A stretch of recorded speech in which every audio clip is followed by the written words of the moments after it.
Ina Podcast.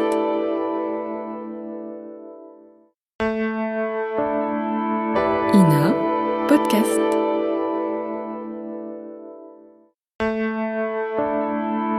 Ina Podcast.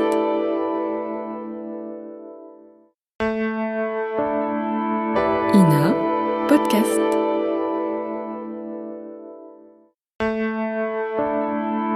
Ina Podcast.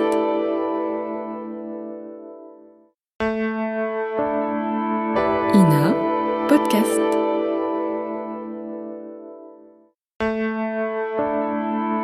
Ina Podcast.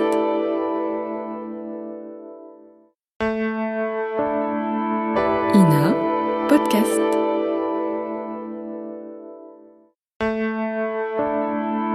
Ina Podcast.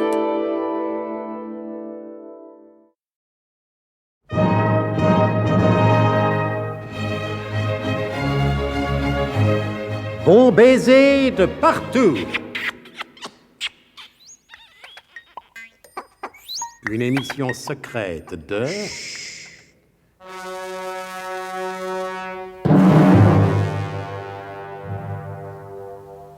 Donc, ainsi que l'a fait si judicieusement remarquer le colonel, les plus grandes entreprises humaines se heurtent parfois à des détails en apparence insignifiants.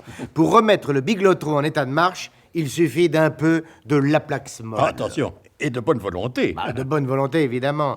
Ainsi que de quelques rivaxateurs de rabruches, et nos amis ne peuvent aller acheter ces produits parce qu'ils ne peuvent déambuler dans les rues de Paris du président Sadi Carnot avec des costumes Louis XVI. Voilà. En 1888, on n'était pas beaucoup plus exigeant que de nos jours sur l'article de la tenue. C'est pourquoi, sur la suggestion du révérend père Paudemurge, le colonel a eu l'idée de transformer l'adjudant Tifris en mage oriental, et ceci en utilisant les robes de Mademoiselle Trouscotte et Émilienne Le Harpon, ce qui n'est pas du goût des susdites.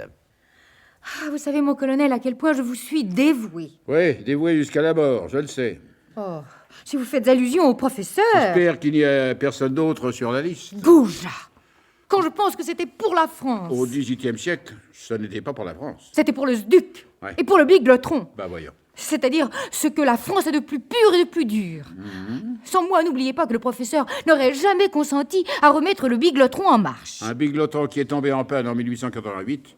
Et c'est pourquoi, Mlle Trouscotte, je vous somme de me donner votre robe. Ah bah vraiment, je ne vois pas le rapport. Un petit fait comme nous sommes vont pas sortir dans les rues. Bah, et vous comptez passer inaperçu déguisé en femme? Non, je n'ai pas cette naïveté. On ne choisit pas le chef d'un service secret pour sa naïveté. J'ai besoin de cette robe, ou plutôt de l'étoffe de cette robe, pour costumer l'adjudant Tifris en mage oriental. Et comme au fond, Mademoiselle Trouscotte n'avait jamais rien su refuser au colonel, elle se dépouilla de sa robe. Avec Émilienne Le Harpon naturellement, ce fut plus simple. Oh, moi, colonel, du moment que vous me le demandez gentiment... Tenez, vous n'avez besoin de rien d'autre? Je vous remercie, délicieuse Émilienne. Vous n'avez qu'à demander, vous savez. Je sais, et je ne dis pas qu'à l'occasion, mais le devoir avant tout. Et un peu plus tard... Tournez-vous, Tifris. Faites voir un peu l'allure que vous avez. Ça, mon colonel, je me vois pas, mais je suis sûr que j'ai une drôle d'allure. Mais si vous pensez que c'est le meilleur moyen de passer inaperçu, là, moi, je veux bien. Il n'est pas question de passer inaperçu, mais de passer pour un personnage plausible dans le Paris de 1888 qui commence à être fortement cosmopolite. Trop cosmopolite, pour être honnête, mon colonel. Amusant. Possible, Tifris, possible. Cette grande djellaba de soie a véritablement fort belle allure, c'est vrai, quoi, non? Hein? Et puis, ça vous va fort bien au teint. Qu'est-ce qu'il veut dire encore, le Gédéon, avec mon teint? Mais rien, Judan, rien du tout. Je disais que pour un mage africain, vous êtes tout à fait dans la note, voilà. Je pense qu'un turban compléterait agréablement la silhouette. Bien observé, mon père. Seulement, nous n'avons plus d'étoffe. Bernamauve, Oui? enlevez votre culotte. Pardon, mon colonel, que je quoi? Que vous avez une culotte de soie de couleur puce, qui fera, j'en suis sûr, un turban admirable. Oui, mais moi, je veux pas me mettre sur ma tête un truc que le Gédéon, il se mettait sur les fesses. C'est parce que je suis un homme de couleur que vous me proposez ça, mon colonel. Je sais ce qu'on dit, le pantalon d'un blanc, il sera toujours assez bon pour faire le chapeau d'un nègre. Eh ben, je suis pas d'accord, mon colonel. Enfin, il suffit. Nous n'avons déjà que trop perdu de temps. Que dois-je faire, mon colonel? Obtempérer. Bien, mon colonel. Tenez, adjudant. Voici votre chapeau. Prêtez-moi toujours votre tricorne. Je ne sais pas trop bien ce que j'en ferai, mais ça me donnera une attitude. Si mes camarades de promotion de l'ENA me voyaient... Eh ben, ils se marraient, monsieur le Gédéon. Les camarades de promotion, ils se marrent toujours quand il vous arrive des trucs comme ça. Moi, je me souviens quand j'ai fait le peloton des élèves sous-officiers. Oui, ça va, Tifris, ne perdons pas de temps. Oh, alors quoi, il n'y a plus moyen, mon colonel. Les souvenirs du régiment, comme les histoires de famille. Vous me dites de la boucler, vous êtes contre le dialogue et la concertation. Occupez-vous de votre turban. C'est pas un turban, c'est une culotte. Ouais. Et moi, là-dedans, je vais avoir l'air de quoi? De quoi, au fait, j'aurai l'air à l'intérieur de cette culotte, hein? Et costumé en mage africain, l'adjudant Marie-Rose Tifris s'en alla dans les rues du quartier. En fait, il n'est pas mauvais de rappeler à cette occasion que nos amis habitaient toujours la petite folie qu'ils avaient louée dans le village de Passy en l'année 1783, sur les berges de la Seine, à l'emplacement actuel de la maison de la radio. Et personne pour l'instant n'est venu leur demander les loyers arriérés, ce qui est fort heureux pour eux. En attendant le retour de l'adjudant, le professeur et le colonel devisent dans le parc. Avez-vous remarqué une chose, colonel? Quoi donc, professeur? La tour Eiffel. Oui? Et alors? Eh ben, elle monte. Elle monte chaque jour plus haut dans le ciel de Paris. Certes, c'est une constatation que même un non-scientifique tel que moi, un vulgaire traîneur de sabre, comme vous dites, aurait pu faire de lui-même, sans que vous lui signaliez le fait. Non, colonel, non. Je sais bien que monsieur Gustave Eiffel tient à honorer son contrat de manière à ce que la fameuse tour soit terminée pour l'inauguration de l'exposition de 89, mais les progrès sont trop rapides. Et je me demande si le biglotron, que je croyais complètement hors d'usage, ne produit pas encore un peu d'énergie. Cette progression n'est pas normale. Regardez, pendant que nous parlions, elle a encore grandi. Mais, parbleu, mais vous avez raison, professeur. Ah, notez bien que le phénomène n'est pas constant. Ainsi, à présent, tout semble être redevenu normal.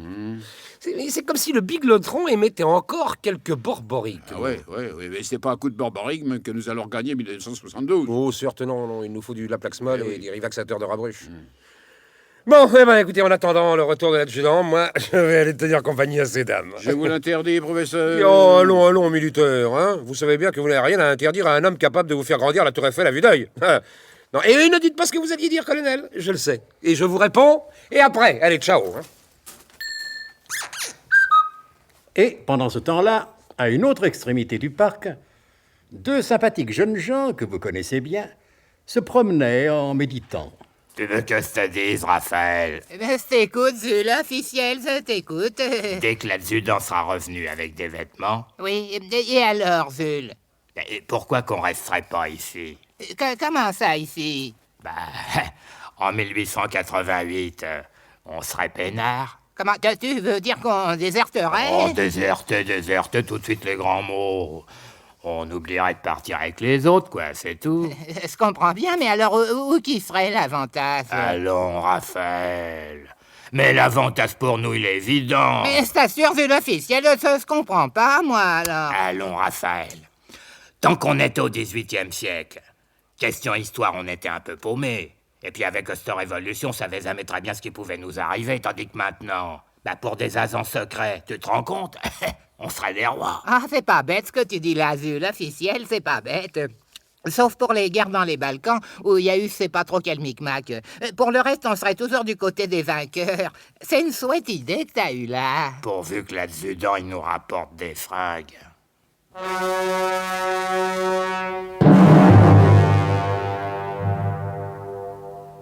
Mais l'adjudant Marie-Rose Tifris rapportera-t-il des fringues? Le biglotron, en dépit de son apparente passivité, accélérera-t-il la construction de la tour Eiffel? Voilà entre autres des choses que vous pourrez apprendre si vous vous portez à l'écoute des prochains épisodes de notre grand feuilleton d'espionnage à travers les siècles. Bon baiser mais de partout. C'était Bon baiser de partout. Une émission secrète de... Pierre Dac et Louis Rognoni. Décryptage et mise en code, Jean-Wilfried Garrett.